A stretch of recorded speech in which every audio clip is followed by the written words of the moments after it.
You can roughly locate any community in the world somewhere along a scale running all the way from democracy to despotism. One to the democracy end, another somewhere in the middle, and a third. Let's find out about despotism. This man makes it his job to study these things. Well, for one thing, avoid the comfortable idea that the mere form of government can of itself safeguard a nation against despotism. Germany, under President Hindenburg, was a republic. And yet in this republic, an aggressive despotism took root and flourished under Adolf Hitler. A community rates low on an information scale when the press, radio, and other channels of communication are controlled by only a few people, and when citizens have to accept what they're told. In communities of this kind, despotism stands a good chance. See how a community trains its teachers. Bear this in mind. Young people cannot be trusted to form their own opinions. This business about open-mindedness is nonsense. It's a waste of time trying to teach students to think for themselves. It's our job to tell them. And when teachers put such training into practice, despotism stands a good chance. These children are being taught to accept uncritically whatever they're told. Questions are not encouraged. How can you ask such a question? Have you got a textbook? Yes, ma'am. Does it say here that our law courts are always just? Yes, ma'am. Then how dare you question the fact? Sit down. And so we aren't surprised when... But it must be true. I saw it in this book right here. And if books and newspapers and the radio are efficiently controlled, the people will read and accept exactly what the few in control want them to. Government censorship is one form of control. A newspaper which breaks a government censorship rule can be suspended. It is also possible for newspapers and other forms of communication to be controlled by private interests. I thought I told you to kill that story. It'll cost us a lot of advertising. If that story goes out, I quit. All right. Many observers have found that two workable yardsticks help in discovering how near a community is to despotism: the respect scale and the power scale.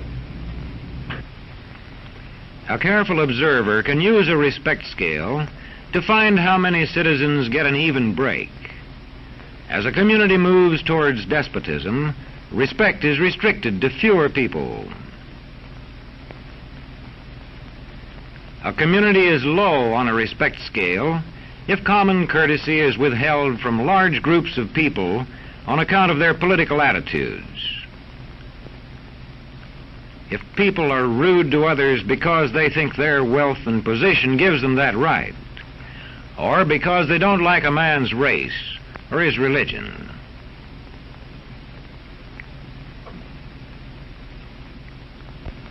Equal opportunity for all citizens to develop useful skills is one basis for rating a community on a respect scale. The opportunity to develop useful skills is important, but not enough. The equally important opportunity to put skills to use is a further test on a respect scale.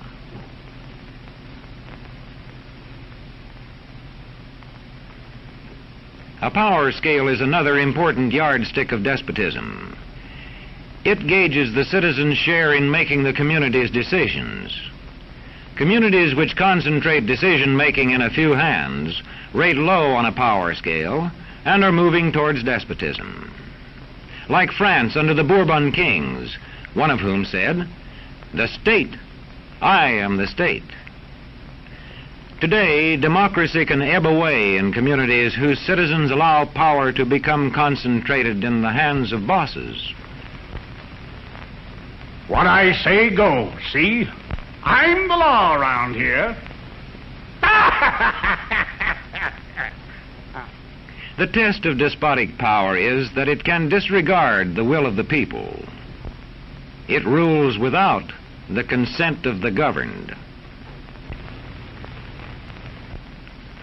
Look beyond the legal formalities of an election in measuring a community on the power scale to see if the ballot is really free. If the citizens can vote only the way they're told, a community approaches despotism. When legislatures become ceremonial assemblies only and have no real control over lawmaking, their community rates low on a power scale.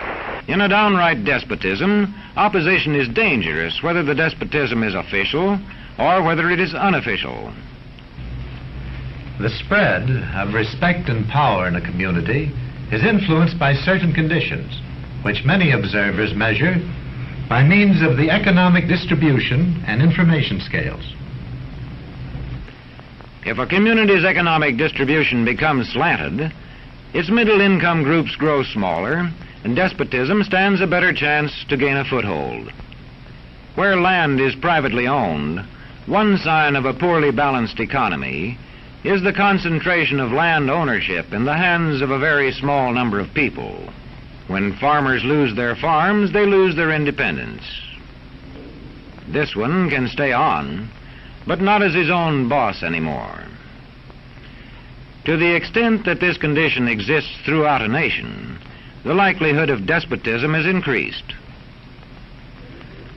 In communities which depend almost entirely on a single industry, such as a factory or mine, maintaining economic balance is a challenging problem. If this condition exists over the nation as a whole, so that the control of jobs and business opportunities is in a few hands, despotism stands a good chance. Another sign of a poorly balanced economy is a taxation system that presses heaviest on those least able to pay. A larger part of a small income is spent on necessities such as food. Sales taxes on such necessities hit the small income harder. In the days of the salt tax, feudal despotisms were partly sustained by this and other effects. What sort of community do you live in? Where would you place it on a democracy-despotism scale?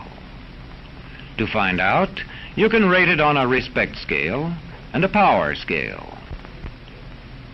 And to find out what way it is likely to go in the future, you can rate it on economic distribution and information scales. The lower your community rates on economic distribution and information scales, the lower it is likely to rate on respect and power scales, and thus to approach despotism.